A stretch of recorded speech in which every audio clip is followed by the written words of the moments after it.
at the university. And now that that's on, you can hear me. I was just going to say good morning. Good afternoon.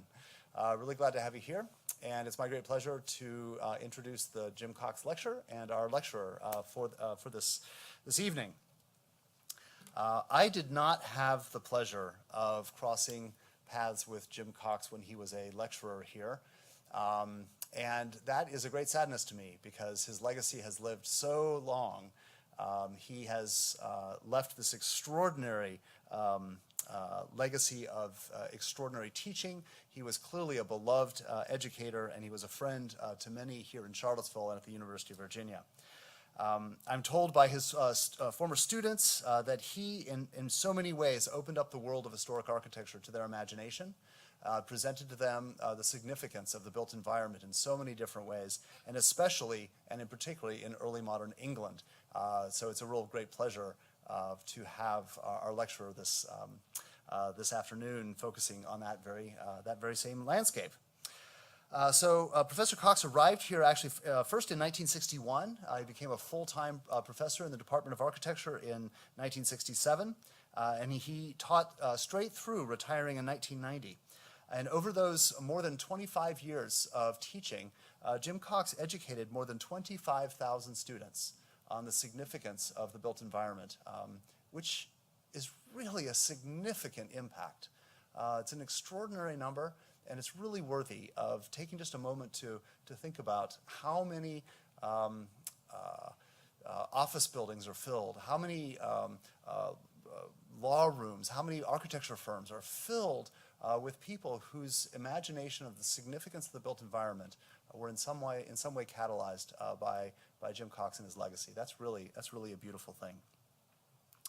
He was famous for his teaching not only in early modern British architecture, but even more so famous for his teaching in his survey class. His capacity to take the first-year student and really open up the imagination for them was really significant. And I've just recently learned he actually introduced the one-semester survey of the history of architecture, specifically for non-architecture majors. And so the idea of taking the mission of the significance of the built environment and reaching outside of the School of Architecture is something that Jim evidently felt very, very strongly about and established a legacy of that particular class amongst us.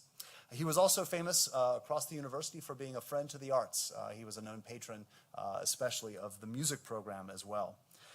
Sadly, of course, Jim passed away just last year, and while he will certainly be sorely missed amongst our community, his legacy and his memory live long in our school, and especially through the fantastic donation and endowment of the Jim Cox Lecturer. So a real a moment of quiet and appreciation to the many donors that support that particular lecture, and we're so grateful that his memory will live long in that capacity. This year, we have the great pleasure of having Emily G. deliver the annual Jim Cox Lecture. She is currently the head of designation at Historic England, which is no minor appointment.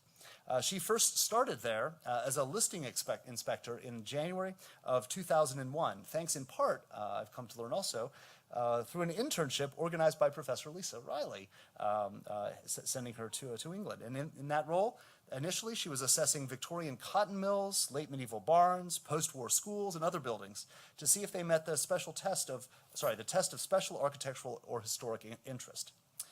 Today, that's only a handful of years ago, she's now in charge of a much larger responsibility. She manages 4 teams that write advice to the government on what buildings and sites should be listed and added to the National Heritage List for England.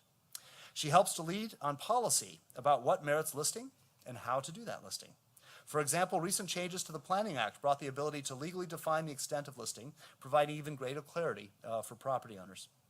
Historic England's strategic listing work is shaped by a number of priorities, such as assessing historic buildings in advance of railway electrification and redevelopment and responding to widespread pub and library closures. It's a unique challenge. Emily also helps to list on Historic England's response to post-war and later 20th century architecture. The so-called 30-year rule means eligibility for listing moves forward every single day, and although it remains, of course, highly selective.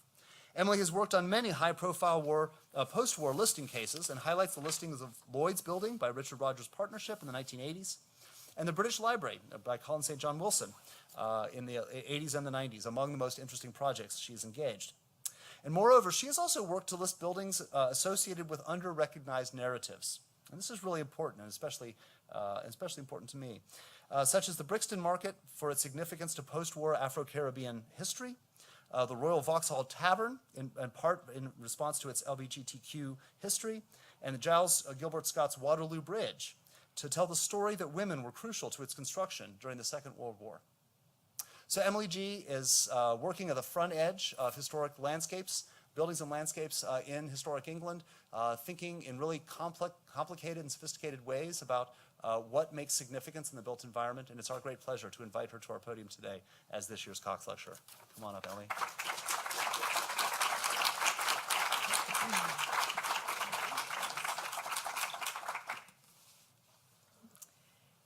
Great. Thank you very much, Professor Nelson, and it's a real pleasure and an honour to be here this evening. And I'm very grateful for the opportunity to speak with you this evening. It's lovely to be here and to be reminded of all the wonderful things I had the benefit of learning about when I was at the architecture school. I guess it was 16 years ago.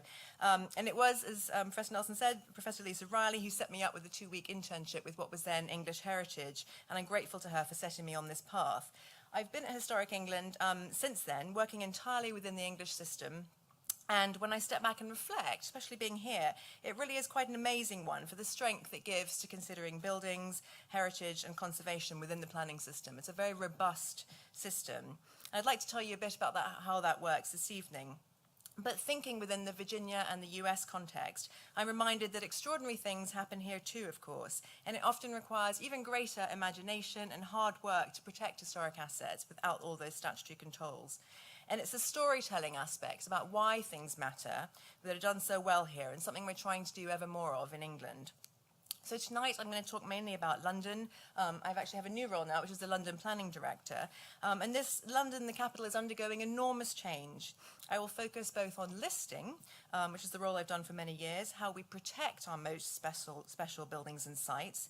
Particularly, I will cover historic interest and how we are making the national story more inclusive. And also planning, which is how we go about what we call managing change and keeping heritage very much at the heart of that change. London is in a period of great flux, as was ever really the case since its Roman foundations. The population of 8.8 million residents is the largest it's ever been, and it grows ever still, expected to reach 10.5 million by 2041. There's a real housing crisis in London. Estimates are that it needs 50,000 units a year, every year, until 2041 to house us all. And this, of course, puts enormous pressure on the historic environment, both directly and through the need for infrastructure. London is an extraordinarily diverse city, and Londoners voted strongly to remain in the recent EU referendum.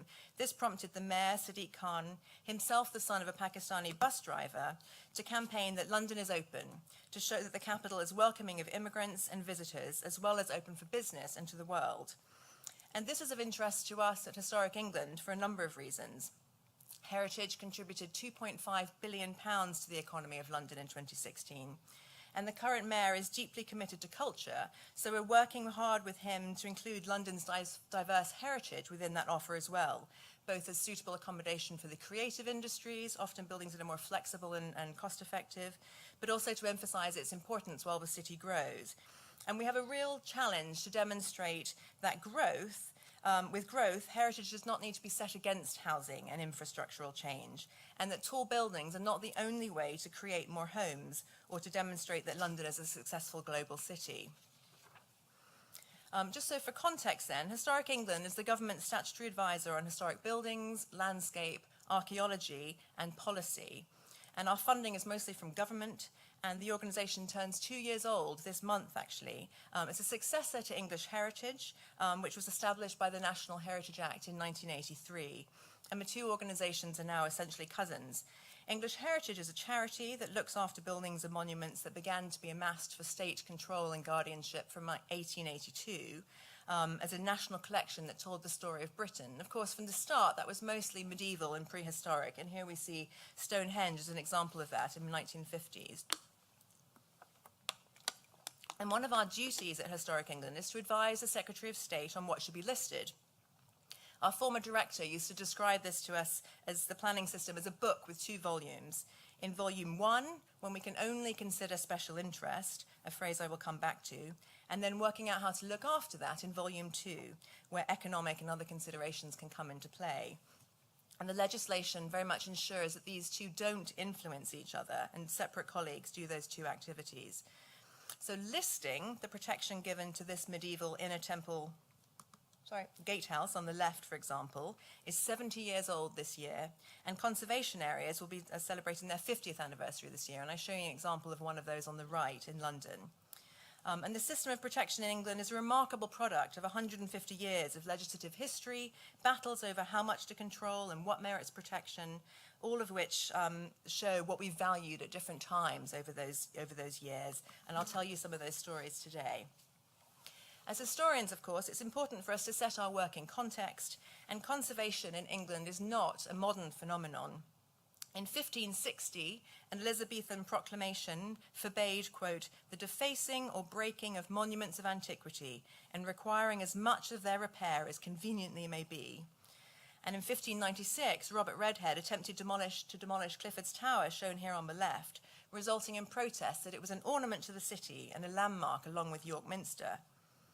And in 1733, the High Cross of Bristol, shown on the right, in a politically motivated move, was described as a ruinous and superstitious relic, and it was dismantled and moved. But due to an awareness of its significance, it wasn't demolished, and instead it was relocated to the picturesque landscape of Stourhead, where we see it now, in the care of the National Trust. And from the later 19th century, of course, there were regular attempts to introduce legislation, faced by protests from wealthy landowners who disapproved of state interference. But eventually, the first laws came into force in 1882 with the Ancient Monuments Protection Act. This established a schedule of 50 monuments in state protection, nearly all of which were prehistoric, like this Neolithic chambered long barrow in Kent, beautifully drawn by an antiquarian. And in 1900, this act was amended so that it also included medieval buildings, but still ecclesiastical buildings and occupied buildings remained exempt. It was very much focusing on the earliest assets at first. The later 19th century brought a much more formalized awareness of history, including the establishment of the Society for the Protection of Ancient Buildings in 1875, the Royal Commissions of Historic Monuments, and the Survey of London and the National Trust. And around this time, there were also a number of conservation causes célèbres, which, at the beginning of the 20th century, which really revealed the shortcomings of the legislation from 1882. This was caught up often in issues of British identity, and we see that here in this 15th century Tattershall Castle in Lincolnshire. It was sold in 1911 to an American, of all people, who started to dismantle it for removal to the United States, thus revealing the shortcomings of the legislation at that time. Lord Curzon bought the building at the 11th hour. He went to the London docks and rescued the fireplaces, which were just about to get on the boat to come over to America. And he ceremoniously returned these to Tattershall with this wonderful sort of patriotic parade shown on the right. And this really helped to sort of galvanize public attention about what should be saved and what sort of belonged to the British and should stay on British soil.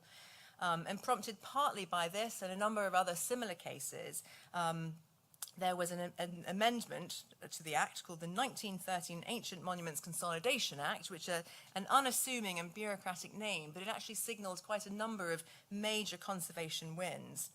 Commissioners were now empowered to publish lists, we hear this word of list introduced, of monuments based on criteria from the Stone Age to the development of industry. It made it a requirement for owners of scheduled monuments to give notice of their intention to carry out works, and it introduced a small fine or even imprisonment if anyone damaged protected monuments. And with this protection in place, and throughout the 20th century, a broader appreciation of what merited protection slowly developed and moved forward in time, often prompted by quite dramatic losses. In the 1930s, John Betjeman's shell guides were founded to draw attention to Georgian and early Victorian buildings. And in 1936, the Adelphi, shown here, the first great Georgian riverside speculative development designed by the Adams brothers, Robert Adam and his brothers, in 1768, was demolished. This resulted in a shock that really helped to galvanize public support for the protection of Georgian architecture as well. But it was very much the catastrophic events of the Second World War that led to the biggest step forward in state protection and list-making. Aerial bombardment in 1940 resulted in widespread destruction and loss, particularly in London and other cities. And we can see that here. On the left is a view from the top of St. Paul's Cathedral looking south, showing essentially a flattened city landscape. And on the right is one of the bomb damage maps focusing on the City of London. And the colour indicates the degree of loss. That dark purple is essentially buildings that were flattened to the ground. So it was a really severe amount of demolition. And this resulted in the very noble salvage lists and the foundation in 1941 of the National Building Record. And of course, it was impossible for any type of lists or legislation to protect from bomb damage, but it introduced the importance of making lists of what should be saved in the inevitable post-war rebuilding. And they were very much looking forward to that when they started this record and framed the next most important piece of legislation. And this was framed under wartime conditions as a manifesto for the future, essentially, the 1944 Town and Country Planning Act. And I realize these are all incredibly bureaucratic and sounding names for these acts, but they were quite fundamental moments in conservation history. So this act allowed for the comprehensive lists of historic buildings which local authorities had to refer to when making their own plans. It was a guide, an opportunity for a pause for thought within the planning system. It was amended in 1947, and this essentially obliged the minister to compile lists for the first time. It introduced criteria and the system of grading, so it really started to formalize the system at this point. And the famous architectural historian John Summerson authored the first Instructions to Investigators booklet in 1946, mostly encouraging them to think about buildings based on architectural pedigree and important works of vernacular architecture around the country. The first building to be listed was Gosfield Park in Essex in 1946, and the first lists were a number of parishes in Norfolk the following year. So at this point, the modern concept of listing was firmly established. Since then, inspectors, or now advisors as we're called, have been grappling with what we value enough to merit this state protection, and essentially the removal of a pretty hefty layer of personal property rights. The criteria established in 1947 required special architectural and historic interest. That's all the law says. And it's only in subsequent guidance that this was elaborated on to suggest that that might mean architectural design, decoration, craftsmanship, or sites which illustrate important aspects of the nation's social, economic, cultural, or military history, and or have close historical associations with nationally important people. So that's been the guidance from the beginning of the kinds of things that we would look for when listing.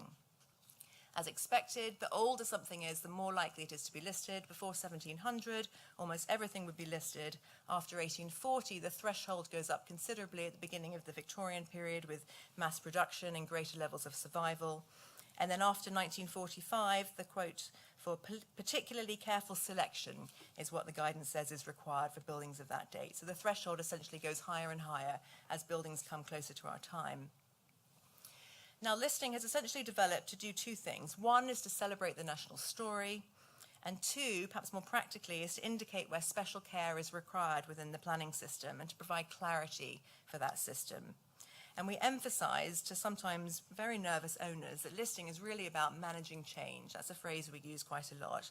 But consent will be required for any changes that affect the character of the building, although we aim, of course, for reasonableness and balance at all times. Most listed buildings are grade 2, about 90%, and then the top 10% are grade 1, which means outstanding interest, and grade 2 star, which has this rather elusive definition of more than special interest. And there's an example of a more than special building here, which is Caston and Conder's Elephant and Rhino Pavilion at the London Zoo from 1962 to 5. The planning system says that buildings, normally the original use for a listed building will be the best one. However, use can sometimes change. And sadly, after a zookeeper was killed here a few years ago, this building has changed from being the Elephant and Rhino Pavilion to housing tapirs and bearded pigs. Some smaller animals fit more suitably there. But the building is protected and is a rather splendid thing. So with medieval and Georgian buildings well represented on the list, there's been much discussion about how to protect Victorian and later buildings in recent decades, often prompted by quite egregious demolitions that galvanised public support and served as watersheds for the conservation movement. In 1962, Philip Hardwick's Euston Arch, shown here on the left, of 1837, the first great monument to the railway age and the largest Greek propylaeum ever built, was demolished for the redevelopment of Euston railway station. This resulted in public outcry and helped to mark the shift in public opinion towards favouring the preservation of 19th century architecture as well.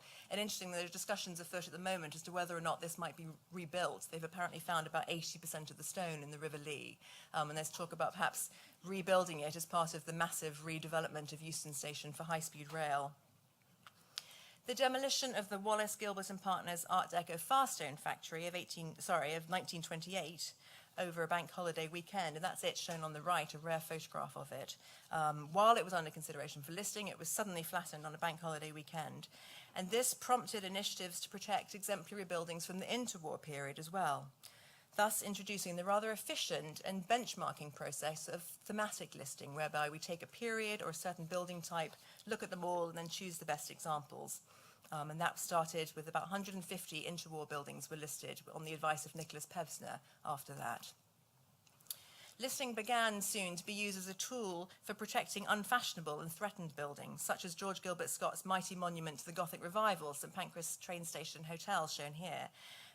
It had fallen out of use and favour in the 1960s and was really nearly demolished, were it not for the efforts of the poet John Betjeman, immortalised here in bronze on the right, and others who really won support for the preservation of this building. And those are the wonderful wrought iron roof trusses, which have just been restored to their original sky blue colour. And this is now the centre of an extraordinarily successful retail and hotel and still very much a transport infrastructure development as well. This is where the Eurostar leaves from. And it shows how effectively heritage-led regeneration can work after a building has been listed. It's also right next to King's Cross Station, which is probably the most extraordinary example of heritage-led regeneration in the capital at the moment. In 1987, new legislation removed the 1913 ceiling. There had been a cap on not listing any buildings from after the war. But from 87, this was gone, and the 30-year rule was introduced, by which a building could be listed if it was over 30 years old from the start of construction, and very exceptionally could be listed if it was over 10 years old. There have been a few examples of that. And I show you here Bracken House, which was designed by Sir Albert Richardson and opened in 1959. And this was the very first post-war building to be listed in 1987. This is a very contextual design. It's right next to St Paul's Cathedral, and it was built for the Financial Times newspaper, and that lovely pink sandstone, it references the pink pages of the paper. And it was probably one of the last sort of tutored classical buildings to be built in the City of London, and probably a fairly safe and intentional choice for the first post-war building to be listed, since people were very, very nervous about this concept. It's also a remarkable example of how quite dramatic and exciting change can happen to listed buildings within the confines of the consent regime. So the printing press, which was on this section here in the middle of the building, these are the two, the front and the back, was redundant by the late 1980s, soon after it was listed. And it was demolished with listed building consent for a major intervention by the high-tech practice Michael Hopkins and Partners, which was built in 1988 to 92. So this whole central section here is Hopkins, wonderful high-tech architecture, very much in the British engineering tradition. And then the original Bracken House is bookended there. And listing essentially saved the building from being completely demolished, because that would have been one option. But it was also flexible enough as a regime to allow the necessary change and to introduce this rather brilliant architectural intervention. And it's now very much listed as an entity. Both parts of that contribute to its more than special interest. This is another one of the grade 2 stars. And this ability to protect the very best of the recent past means that the list, the National Heritage List, has some very young and perhaps surprising inclusions, like this late 1970s concrete skate park on the left, and the rather jaunty Flatiron Credit Lyonnais building of 1973 in the City of London, shown there on the right. The National Heritage List has about 50 buildings and 2 landscapes from the 1970s on it, 10 buildings and 1 landscape from the 1980s, and 2 buildings from the very early 1990s. And these will only ever be a tiny percentage of what's listed, but it's important to look out for the very best before they are lost or inappropriately altered. And I often think of Professor Wilson while we grapple with postmodernism, because it was very much brought to my attention in his classes, and it's been nice to be able to sort of champion that a little bit while we look at buildings like these. We very much need to keep ahead of fashion, often at that moment when modern buildings are at the end of their fashionable life and considered ripe for redevelopment. There is a certain vogue for postmodern architecture at the moment. It's definitely picking up, but this isn't universal, and the stylistic excesses are often quite in disaccord with the desire of corporate tenants for sort of modern streamlined buildings. We get a lot of shaving off of kind of Terry Farrell balconies at the moment. James Sterling's No. 1 Poultry, shown here on the far left, was recently listed at Grade 2 Star, and there's an exhibition and a debate at the Royal Institute of British Architects at the moment, which has encouraged us all to think about what we might have preferred. The Victorian Mappin and Webb building that was on the site before No. 1 Poultry was built, the Mies van der Rohe slab and podium, which was proposed for the site but didn't happen, or Sterling's eventual design completed in the early 1990s, which is shown there on the left. And this little Flatiron site just across from the Bank of England could really alone tell much of the 20th century's conservation and style wars story in England. So No. 1 Poultry is now sanctioned as special and will be protected in the planning system. And in fact, it came in immediately after listing as planning casework. They needed to make some changes to it to suit the current market, but they will be done carefully now. It's a shame, however, that we were too late to list Sir Terry Farrell's 1983 building for breakfast TV, shown here in the centre with its rather wonderful exaggerated key block. And latterly, that's been used by MTV Studios. And it's all gone now, very sadly. But what does survive along the canal elevation is that series of rather witty fiberglass eggs, this breakfast television building. So they're still there, luckily. We never expected that we would be considering a purpose-built home improvement store for protection either. This is Ian Pollard's home base of 1986 in Earls Court, West London, with its ancient Egyptian-styled postmodernism, limestone relief panels with ancient Egyptian gods, goddesses, and a hieroglyphic power drill. Sadly, it was too young to list when it first came in, and it was demolished last year, showing how vulnerable buildings on this 30-year threshold are. Traditionally, historic interest, remembering that listing is about special architectural and historic interest, has been captured through industry, military history, and buildings associated with historic figures. And it would really be hard to count the number of houses listed for their associations with Charles Dickens or Jane Austen, for example. But of course, these tend to be older buildings, so they'd be more likely to be listable anyway. In recent years, we've been working hard to record national stories much more broadly. We were asked to consider listing the Brixton Markets, a series of 1920s and 1930s buildings that had some interest for one Egyptian-style facade and for their light and airy concrete spandrel roof trusses, which were very suited to the market. But overall, they were fairly modest buildings, and we turned them down. The decision was challenged, and we were told that we'd missed the point. Brixton had been the heart of the Black British community since the SS Empire Windrush docked from the Caribbean in June 1948, and its emigrating passengers settled in Brixton in South London. This flourishing new community slowly transformed the demographic of the area and the produce and goods for sale in the markets as well. And it was really quite remarkable that there was confidence enough in this new community to openly display new goods, their goods and produce, in a not always welcoming, by any means, home population. And we did quite a bit of research and eventually argued that the Brixton markets had considerable historic resonance and should be listed, and that the successful adoption of the markets was the clearest architectural manifestation of this really important wave of post-war immigration that had such an important transformative effect on the cultural and social landscape of post-war Britain. So it is happily now listed. This is a really lovely Pathé film image from the 1960s. The Brixton Recreation Centre was listed recently as the preeminent brutalist leisure centre of the 1980s. This was the one to go for after a thematic study. We turned down a number of others. And we used our public art campaign at the same time to also list 3 lifelike statues at the adjacent railway station platform. So the leisure centre is there in the centre, and on the left, you can see the railway tracks. Across the tracks are these platforms at Brixton Railway Station, and there in bronze on the left is one of these very lifelike figures, which were erected in 1987. These were unveiled by Sir Hugh Casson of the former Elephant Rhino Pavilion, coincidentally, and they were remarkable, really, for their ordinariness, showing black and white Londoners commuting side by side, as well as being, amazingly, we think this is the earliest representation of black people in public sculpture in Britain. And when Nelson Mandela had visited London in 1996, he asked especially to visit Brixton. He went off the formal tour and demanded to go there because he thought it epitomised his allegiance with the struggle for racial equality in Brixton. And it was a hugely moving story. 10,000 Londoners lined the streets to catch a glimpse of him. This striking bronze bust of Mandela, shown here on the right, which dates from 1982, while he was still imprisoned, is now sited on the South Bank outside the Grade 1 Royal Festival Hall. And so we listed this at the same time, partly for its artistic, but also its historic interest as a way of capturing this really important story on the National Heritage List. And there's a nice link, of course, between these three quite individual assets.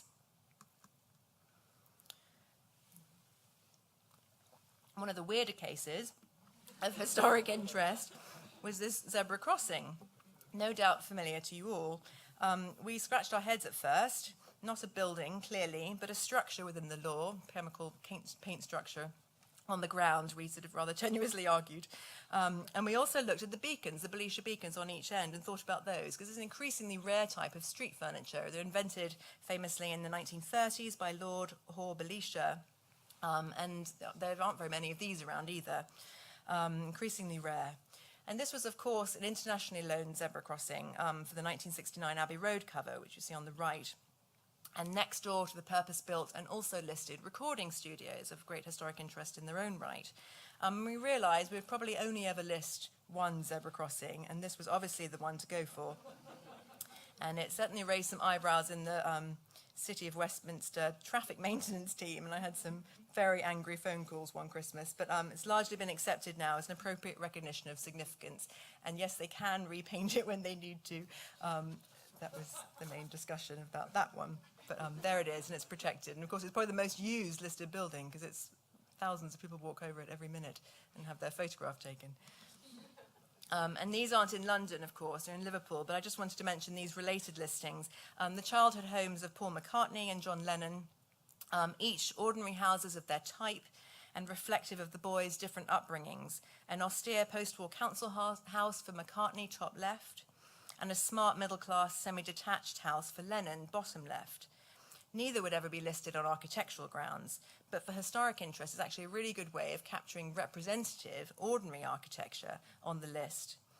And in these cases, when we're thinking about historic interest, the history really needs to be manifest in the fabric in some way. We know that the young musicians played on this porch you see bottom left here, and that in 1962, Lennon and McCartney got together to write at Paul's house. Their ritual was to come round in the afternoon, just the two of them, and Paul's dad was at work. They would go into the small front room that we see there on the right, overlooking Jim McCartney's patch of garden, and would sit opposite each other, like mirrors, Paul said. So that immediately places them in the house, and there was a really strong case, of course, for listing these two. The results of what happened in these rooms, and that porch in particular, where they were banished by John Lennon's aunt, who thought they were up to all sorts of noisy racket, was a really interesting way of combining architecture with international historic interest, and they were both listed a few years ago. Our Pride of Place project is drawing out important LGBTQ histories on the list. And this is one important example here, the Royal Vauxhall Tavern, a pub in South London, you can see it on the left, which, like the Brixton Markets, was not quite listable on architectural grounds alone. It's a handsome 1860s pub on the site of the Vauxhall Pleasure Gardens, where 17th century and later Londoners had enjoyed a bohemian, pleasure-filled landscape for centuries. But the ground floor frontage, as you can see there, had been much altered, and the interior had been altered, and survival is a really important consideration when we think about architecture and listing. However, from the late 19th century, the pub was recognised as an important drag and cabaret venue, late 19th century, and it was a real hub of the gay community in London throughout the later 20th century as well, particularly in the 1980s, when famously Lady Diana asked Freddie Mercury to smuggle her in, dressed as a male model, for a night out, which is quite amazing. So the architectural qualities, which, as I say, were manifest but not extraordinary, were enhanced considerably by this century-long gay association, and it was listed very much for this reason, as an enduring symbol of the confidence of London's gay community. Now, listing can't make it stay a gay pub, and there are discussions about the future use of the building, but it's one way of flagging its significance. And this was a case that resulted in probably the loveliest heritage tweet I've ever seen. The campaigners were so pleased when it was listed, and they went there that night. It was quite contentious with the owners, but they went to have a really good sort of night out, or sort of knees up in the pub. And one of the tweets said, "We're off to the RVT, as it's called, to get well and truly listed," which was really lovely. So another way to make the list more representative is to do some really proactive work around anniversaries, and that's something that we've been focusing on in the last few years. This statue of Pocahontas on the left, perhaps familiar to some of you who've been to Jamestown recently. It's a replica of that by W.A. Partridge, and it was given to Gravesend in the 1950s to acknowledge the 350th, as it was then, anniversary of her death. The text of the original listing was pretty staccato in the original way that we used to do things, and so to coincide with the 400th anniversary of her death this year, we updated it to read as a proper narrative explanation of its sculptural and historic significance. And we're also working with the Mayor of London's team to prepare for the 2018 centenary of women's suffrage in Britain. And on the right, we see here a listed statue of Emmeline Pankhurst, which is right next to Parliament, and listed Grade 2. And perhaps unsurprisingly, there are many fewer statues of women than men in the public realm, and a recent count by the campaigner Caroline Criado Perez totted up that there were 925 statues of people in England, and only 158 were of women alone, and most of these were either royal or allegorical. So very few just sort of actual historical non-royal women. And the Prime Minister just announced a couple of weeks ago that there will be a new statue to the suffragist Millicent Fawcett in the commemorative landscape of Parliament Square, which is a really prominent landscape with 11 statues of statesmen and no women yet. So we're really delighted that next year there will be a new statue of Millicent Fawcett. And we get involved in helping to advise on the design, because that's obviously a very highly protected historic landscape there. And we very much hope that through being involved in that process, we can create the listed buildings and statues of the future. We started this kind of commemorative anniversary sort of thematic work in 2007 to commemorate the bicentenary of the 1807 Abolition Act, which banned the transatlantic slave trade. And we listed or upgraded about 40 sites at that time, including this really remarkable, it's not in London, it's in Gloucestershire, but this early 18th century tomb to Scipio Africanus on the left, a headstone and footstone. And we also did a batch of amendments to more properly reflect a new understanding of its significance and a number of other sites as well. One of those is this on the right in Yorkshire, a mid-Victorian home of a progressive mill owner. And it was already listed for being a rather lovely, mid-Victorian villa. But what was extraordinary and revealed, and what we added to the listing, was a series of tympanum sculptures in the central hall, which showed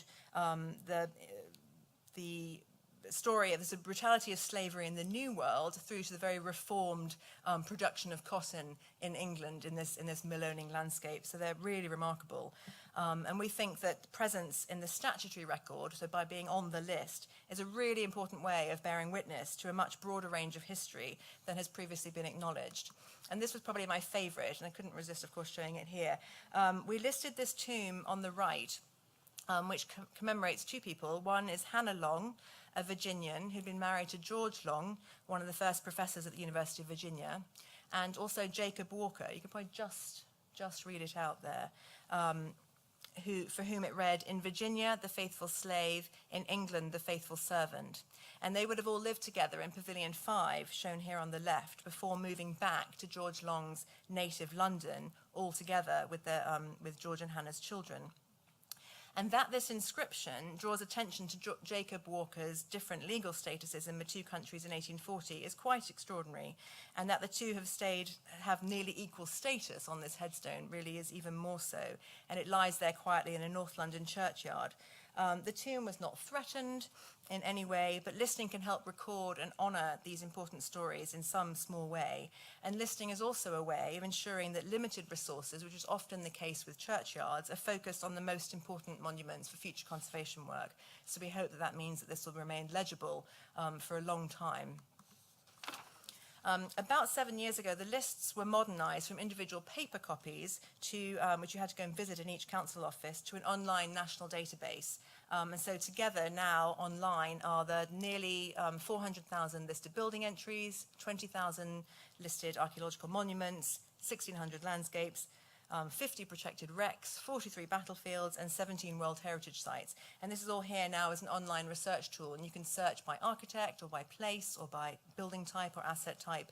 And this opening up of the list is a really important move, and it's also partly why making the list more inclusive is so important. So it's here to research. This was a search on the neighbourhood of Bermondsey, for example, and that pops up on a map, all the listed buildings with blue triangles, all the scheduled archaeological monuments in red, and the protected landscape there in green. So I really encourage you to search the list and see what's on it. And this is a wonderful resource, but of course it shows up the relative age difference in the numbers of lists and the different quality of them. This is a map of Greater London with its 32 boroughs, and you can see from the different colours that some parts of the list, those more darkly shaded pink ones, are really quite old now. Well, as old as me, some of them, over 40 years. And our understanding, of course, has moved on quite a lot since these 1970s lists. And they really won't be up to date, which means that more recent buildings won't be recognised on them, but it also means that the text, the statutory record, will be much thinner and won't be a useful tool in managing change. So it doesn't really help as much in the planning system, particularly when we're thinking about the future of London. So an area that's ripe for redevelopment that has an older list is a bit of a red flag to us. And there are a number of ways that we're dealing with this. One is that owners can ask for their listing to be reviewed, which they can pay for. It's cost recovery for us. And that's a really important way of being able to prioritise casework. And we're also encouraging people to add information to what we launched last year, a new non-statutory layer of the list, where people can add photographs and research or historic information. And there's been fairly slow take-up, but a few industrious people, a couple of hundred people, have updated about 10,000 of the 400,000 list to include photographs and new research. So again, if any of you are doing some work on English buildings, we'd really, really welcome your contributions. And it's a really important way of keeping the lists up to date and also of building public engagement with heritage and place. This map shows again Greater London and the distribution of the nearly 20,000 listed buildings.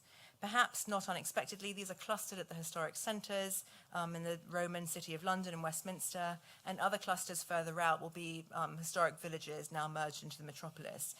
It also illustrates, as you can see by the sort of scatter of blue, a geographical bias towards West London is much more heavily listed, traditionally a wealthier landscape, and the architecture here will often be of the age and status that might have caught the eye of early listers, as well as those asking for buildings to be listed, because anyone can ask, and it's often the more engaged and well-heeled that ask.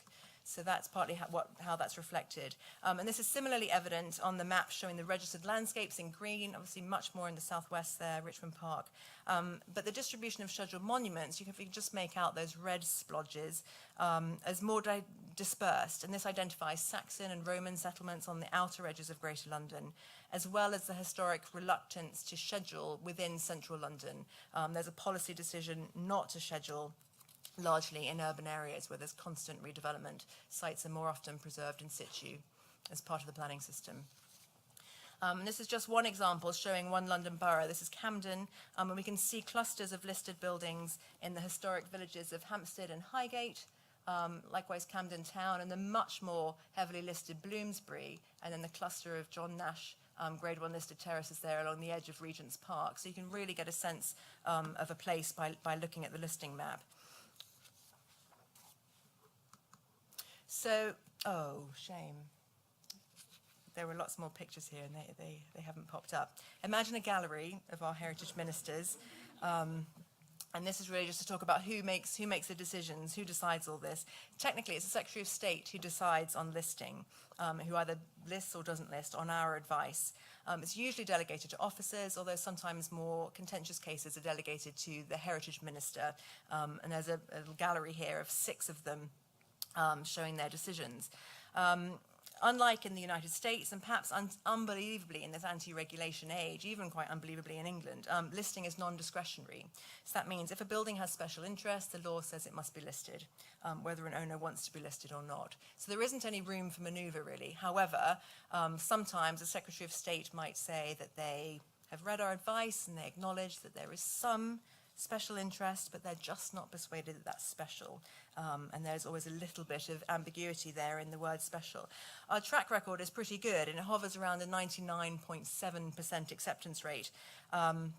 This shows the ministers. I'm not making any political assessments really, but there's blue are the Conservative ministers, red in Labour in red, and this is Tracy Crouch as the current Heritage Minister, and this shows the number that they've turned down.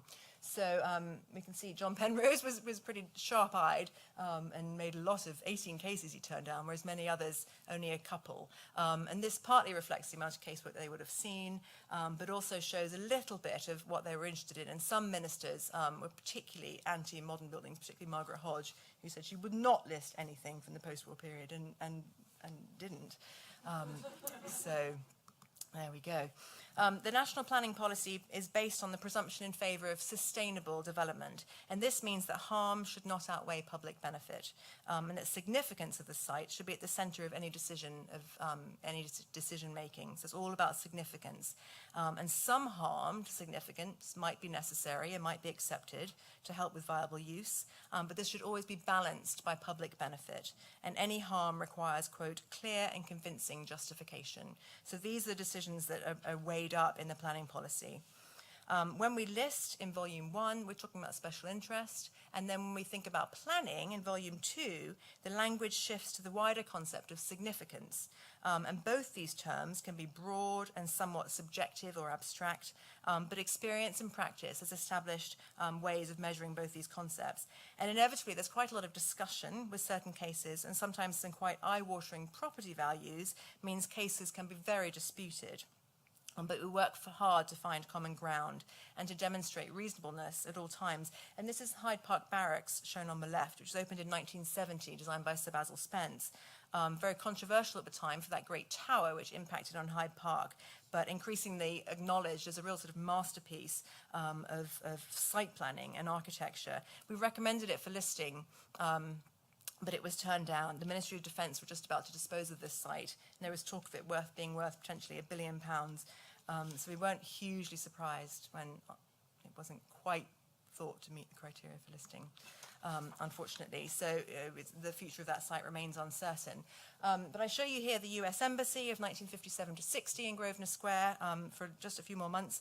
This is Eero Saarinen's only building in England, and it was listed at Grade 2 for its strongly articulated design. You can see there on the left the innovative application of the exposed concrete diagrid, which we can just see poking out here at this level, a sort of honeycomb ceiling, and as an early example of a modern contextual design that was all about sort of gently showing goodwill in the host country, but also responding with a strong strong American identity and accessibility. And there used to be a library here. You could go in and learn about America, but amazingly, of course, and that's pretty amazing given the security risks now, and that's why the embassy is leaving this site. Shortly after it was listed, they decided to move to Nine Elms, where they're building a brand new embassy.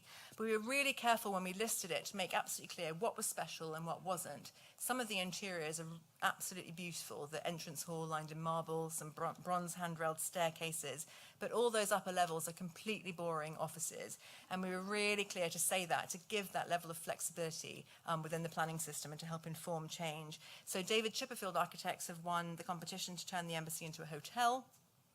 And we were very much involved with that process. You can see one of their perspective drawings here on the right. And we will have identified some harm in some of the changes they are proposing, like the loss of the perimeter glacis, for example, which you can just read here. And of course, that was really important for an embassy, but less so for a luxury hotel. So those are the kind of changes that have been weighed up in the planning system and given the benefit of keeping the building essentially in public use. We have new legal powers that allow us to be really precise about what we list, and we can literally draw a line on the map to define the extent of listing. And this 1960s communication building on the left was certainly not special, but tucked at ground level along this really inhospitable pavement is this wonderful series of murals, ceramic murals by Dorothy Annan from 1960, which show abstract communication scenes. And we were able to just list these panels. The building's now demolished and its enormous replacement is under construction. But through the listed building consent process, the panels were removed and have been resited, bottom right there, within the Barbican complex nearby, which is already listed.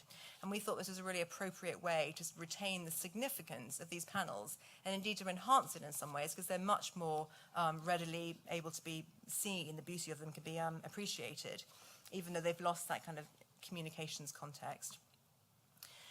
We always stress with owners that listing is an honour, that it doesn't come with immediate access to any grant funding, there's no tax relief like here, and the consent regime is really rigorous and will very much could place limits on the future development of the site. So, even though we stress it's an honour to be listed, owners aren't always happy, and this owner was so nervous that we might be listing their interwar pub of 1923 that one morning they flattened it, apparently while there were still pint glasses on the table. And this was really taken up by the City of Westminster. There's so much public affection for pubs. They have a really strong communal value, and there was outrage about this. It wasn't yet listed, but we were likely to list it. We'd done a project on the improved public house of the 1920s, and this was really showing up as a good example. So it's been through the planning enforcement system, and amazingly, the owners have been obliged by law to rebuild it in replica, which is a really unusual response and might raise some eyebrows. But I think because it is fairly modern, the idea was that it was the design value of the building rather than any inherent interest in the aged materials. They could be reproduced, and it was also very well recorded in photographs. So we'll watch that case with interest, but that's what they're obliged to do now. Sometimes, however, owners are really fine with the idea of listing, particularly when a building is well looked after already, and when it's also proudly illustrative of a strong corporate identity, like we see here in the Lloyds Building in the City of London. This was designed by Richard Rogers Partnership, 1982 to 87. It's a real exemplar of high-tech architecture through its express services and proud British engineering. The design with its externally expressed lifts and toilet pods and ventilation shafts was really a wonder of its time. And even now, over 30 years after it was opened, it remains sort of utterly awe-inspiringly futuristic, really. It was also designed with inherent flexibility. It was intended to change as the markets changed. Open plan spaces would become office pods. That was always part of the intention. And so we listed it with an awareness of that flexibility. We said that part of its significance was its inherent flexibility. And Richard Rogers even wrote to us saying how pleased he was it was listed, and thank you for recognising the flexibility, which was very much his intention. And it's lovely when architects are still around, we can consult them on cases, and it's nice to be able to ask their thoughts on it. And sometimes we find that at a certain point in their career, they get a bit competitive about how many they've got on the list. So Richard Rogers has a number, so he's pleased, I think. London is built in a basin, which brings sweeping views of the city from the perimeter hills with their well-used parks. And for centuries, the skyline of London was dominated by church spires and the three major landmarks of the Palace of Westminster, the medieval Tower of London, and Wren's St Paul's Cathedral, each along the River Thames.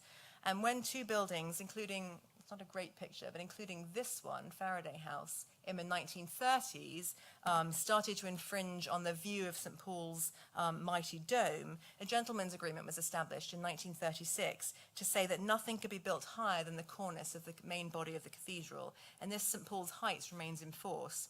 And then in the early 2000s, this was enshrined in policy through the London View Management Framework to say that a number of view sheds are protected, and that's what that image on the bottom shows. This is a demonstration of the different protected view sheds and how you can't go above certain heights from certain important viewing positions around the city. And a number of new developments are actually angled or canted to protect these views. And following the discovery just before Christmas that a 40-storey tower was under construction in the former Olympic Park, way out in northeast London, but that it was filling the clear sky, which is demanded around the profile of the dome from a protected view in southwest London. So this is a view by telescope, I have to be honest about that, but from King Henry's Mound in Richmond Park, a protected viewing platform. And that shows this huge building 14 miles away, which is impinging on that view of the dome. And this really brought into the public debate about what to do about protected views. And we asked for the Mayor of London to review the framework, and he's committed to doing this. Because we really feel very strongly that these protected profiles of these major landmarks these cherished landmarks really need to be protected. We say in policy that we're not anti-tall building. Tall buildings can contribute to the vitality of our cities if they're well designed and if they're in the right place. And that's our really standard line. And we haven't objected to a number of these towers. This is the Eastern cluster, a very carefully curated cluster in the City of London. And a number of them, including this one by Eric Parry, we didn't object to. Likewise, number 1 undershaft, where you see this canted design is all about protecting the view of St. Paul's really quite elegantly.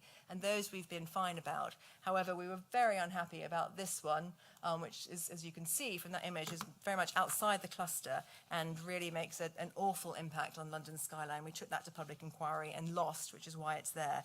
But I think most people accept that that was really a mistake, and we're very keen to make sure that that gap is not now justifiably filled.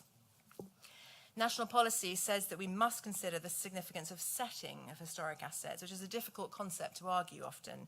And one of our current challenges is how to protect some of the most rarefied Thames riverside conservation areas, like those shown on the right, with almost untouched sort of linear 18th and 19th century development. Not far away from these sites are major roads which are quite rightly ripe for redevelopment. So we have to balance the need for tall commercial properties there, which might have huge benefits for the local authority and the local community, against protecting the setting of these really important conservation areas. So here's a really exquisite conservation area in Hounslow along the River Thames, and this is an extraordinarily tall building which was proposed right behind it. This doesn't exist. This was one of their images submitted with the planning application, and we objected very strongly to that because of the importance of that conservation area. And similarly, on the left, this is the Trinity Almshouses in Whitechapel in East London, dating from 1695, built for decayed masters and commanders as almshouses, as they were called. Grade 1 listed, so of the highest order. And just 800 yards away, a building of 28 stories was proposed, so it would have completely dwarfed the view and the experience of being in that space. And again, we objected very strongly. We know that London needs housing, and we will work hard to put it in the right places, but we will also argue that the setting and significance of some of London's most important assets should be respected. Often these proposed towers are not the social housing we desperately need, and often we're finding that they're expensive flats that are bought by absentee owners and often not even inhabited. So this adds further kind of ethical complications to the issue, which is very much a live challenge for us. So we are steadfast on our mission of advocating the importance of the historic environment to the special character of London. This is part of our Keep It London campaign to demonstrate that heritage is key to helping London to thrive in a distinctive way. And this advocacy can remind us that heritage is not an obstacle to planning, but it's a means to doing it well. We have studies and evidence to show that densification can be achieved in many ways other than just by building tall, particularly by responding to distinctively London building types like mansion flats and terraced housing. And it's important for us to be able to show that heritage isn't a rarefied, dusty subject, but that it's part of the canvas of our everyday urban lives. And through an exhibition called I Am London, we're showing a wide range of Londoners, there's 4 images here, from different walks of life, in front of the London building that means the most to them, and it's now up at City Hall. And we have the attention of the mayor and his deputy mayors, and we're really using this as our campaign to show how heritage can very much be a part of London's future. This is Jeffrey Street in Kentish Town, North London, and one of the characters in Gillian Tyndall's classic English Guide to Urban History, The Fields Beneath, which I commend to you. The street was developed from 1816, that's the date of those houses at the top, and it's a place, it was just saved from being demolished by a motorway proposed in the 1960s, and it's a place of such community that a few months ago the street celebrated its bicentenary. You can see it here. This is a post-war street party, and then the one celebrating 200 years of the Grade 2 listed Jeffrey Street. And I show it as an example of how traditional London housing types in our urban centres work so well, and it's a point that we try to emphasise with developers, encouraging reuse or at least character-led densification and growth. And so I wanted to end with a reminder of why we do all of this and why we have this really strong established system to safeguard the architectural achievements of the past. The sort of thing that William Morris was talking about when he said we're only custodians of buildings for future generations. Balancing this against personal property rights and the need for growth is a major challenge, but with a robust legislative policy base and an open and reasonable practice, I think we can achieve this. Here's our son last year at an otherwise nondescript part of Harlow, Newtown, on a small donkey which was erected in 1955 by the emigre sculptor Willie Sukop. This was listed as grade 2 as part of our public art campaign. It's a bronze play sculpture worn on its back from decades of children doing just what Ambrose is doing here, which was what the sculptor intended. And we listed it as an example of how we can fulfill our responsibility to hand on the best to future generations, while also enriching the landscapes that we live, work, and play in today. Thank you very much.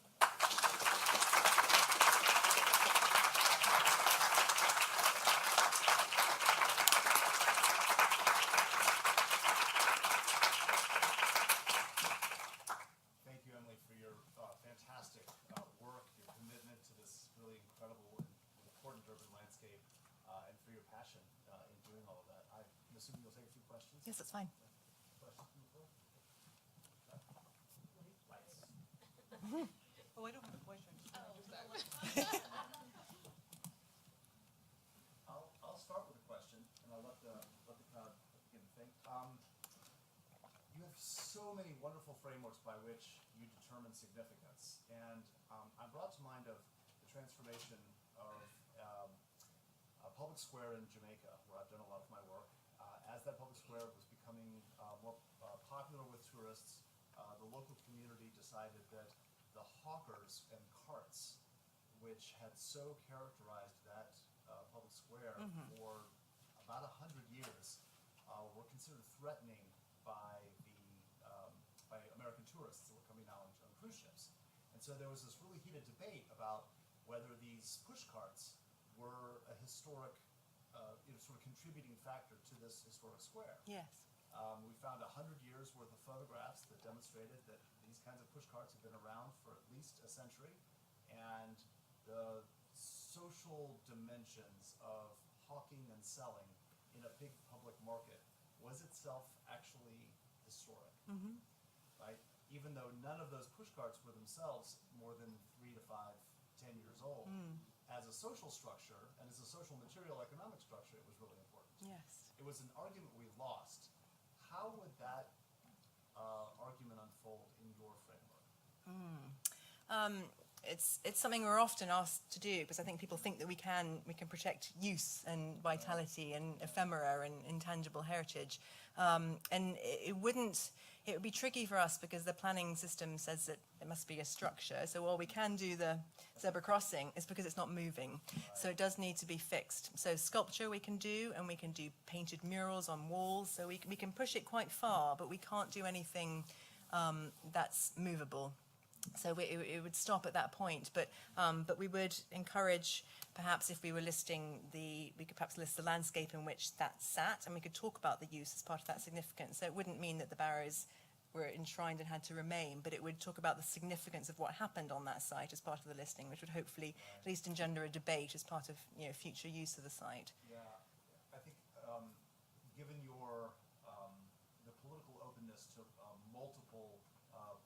multiple publics being significant in the narration of any one landscape, one of the challenges with that is that the most marginalized publics often have the least access to the fixed reality of that material environment. So there's a tension there between wanting to honor all of the various voices in a particular urban space, but if in fact they don't, if a more marginal community doesn't actually build a building or change something in a really substantial material way, it's really hard to find a way to tell that story. Yes. Yeah, so I really appreciate the challenge.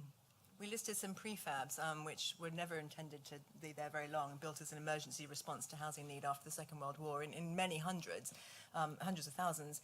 And we listed a number of those, just a small representative number. We got as many in as we could, and they were never intended to stay. So in that same sense, modest housing that was always there as a short-term fix, but had taken on a really strong historic meaning about a response to the war. So, and we're pleased to capture a few of them. Yeah. But yes, it's a challenge. Yeah. Let me open the floor for questions. For the market or the LGBTQ hub, for instance, how do you go about doing research to back up? How do you go about doing research to back up your claim? do you do interviews or other kinds of historical research? Yeah, it's a really good question because we often can't invest much resource in doing research ourselves. So we are reliant, luckily there are lots of other people doing that, and they send in information when they ask us to look at something. So that's one way. We use research and we obviously make an assessment about what we can trust and use as part of the statutory record. We do a bit of research ourselves. I spent a couple of Saturdays in the British Library doing the Brixton Market myself because I was really keen to sort of see that one through. But we might call on specialist research. Sometimes we can call academics if we need to pinpoint a really specific thing. Oral history was something we used at Brixton Market just through a number of different sources. The Jamaican minister had come in the 1960s and said a wonderful quote about how it was just a little part of home. So those kinds of quotes, well, just modest statements, but they really help to place that particular place in history. So, and with the LGBTQ case, a lot of work had been going on nationally about that, so that helped us to draw on existing research. We'd like to do it in partnership as much as we can. I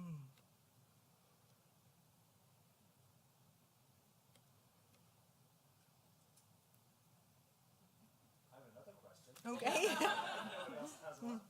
What about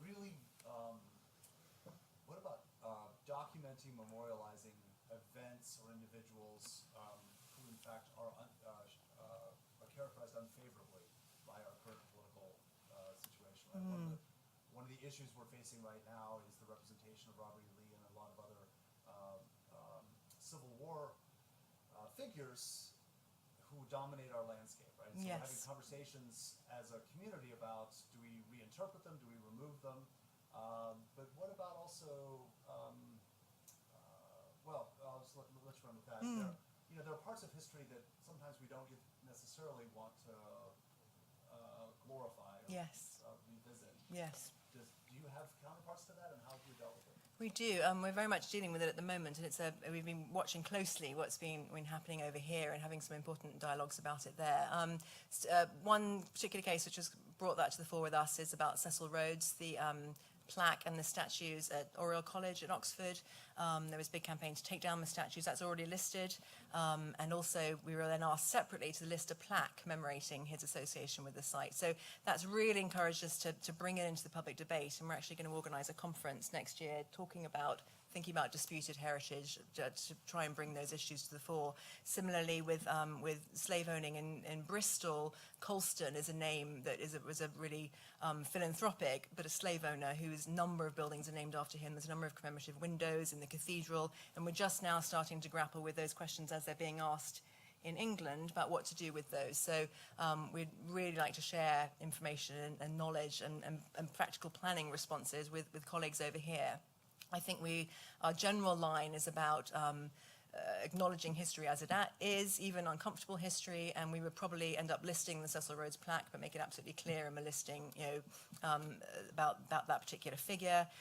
We would also favour leaving things as they are, but an additional layer of interpretation to put a sort of modern lens on our current understanding of a site, rather than taking something out necessarily or moving it. But we would be open to all sorts of questions and discussions about that on a case-by-case basis. But it is very much a live issue for us as well, and we're really happy to really encourage sort of sharing expertise across the pond. Have you delisted or removed something for its current political? No, and I'd be very surprised if we would. I think we'd be much more likely to add it there, but to add this new layer of understanding. And that's very much what we were doing with the Abolition Project. We were looking at sites that told the story of abolition, but also that told the story of slavery, and to just add much more information into the statutory record to make it clear about the significance of that site, even if it was really uncomfortable and negative history. It's much better to talk about it than to cover it up, I think. I'm curious about if there are any disadvantages or maybe just advantages to having the 30-year wait period as opposed to our 50-year wait period here. Are there any challenges to a shorter wait period, or do you just like the flexibility of having access to those buildings sooner? I'm really glad we have 30. I'm not sure if we'd have 30 if we were starting from scratch now, but I think it seems to be on that kind of roller coaster of fashion. That dip that happens around 30 years is a really important moment when to change in a generational cycle. People think, oh, let's redevelop, and that's just the moment at which things are most threatened. So I'm really pleased that we can now be, 27 17, so we're dealing with 1987, and that allows us that flexibility rather than waiting another 20 years. I think a lot of the really important works of postmodernism will be gone if we don't list them now, and even some of the high-tech architecture as well. So I'm glad we've got that. We also have this little loophole by which we can list something over 10 if it's listable at the highest grade and under threat of demolition. So that hasn't been deployed very often, but it's probably about 20 examples of that over the years being used. And I think that's a really useful tool to have when something is really special and really threatened. To what extent is your work in London unique? Are you a role model for other historic cities like Paris, Rome? Or is anybody coming to you and saying, how can we learn from you? Or do you see other cities where you might learn from them? Yeah, it's a really interesting question. I think we could probably do more discussing, talking to other cities. I know that colleagues, before I joined this role, went and had long conversations with colleagues in Paris about tall buildings, because that's a policy where we really are kind of on the cusp of real change and real development pressure, and knowing how other cities have handled a particular issue like that is really useful. We do international exchanges, and sometimes colleagues come to us on sort of delegation. Likewise, I suppose we would go there. It's always limited by funding, really, but I think it's encouraging, really, to think about how we can do more of that, because it's important to share best practice. And every city will have its own issues, but I think we can learn really usefully from what others are doing. So I think we should do more of that.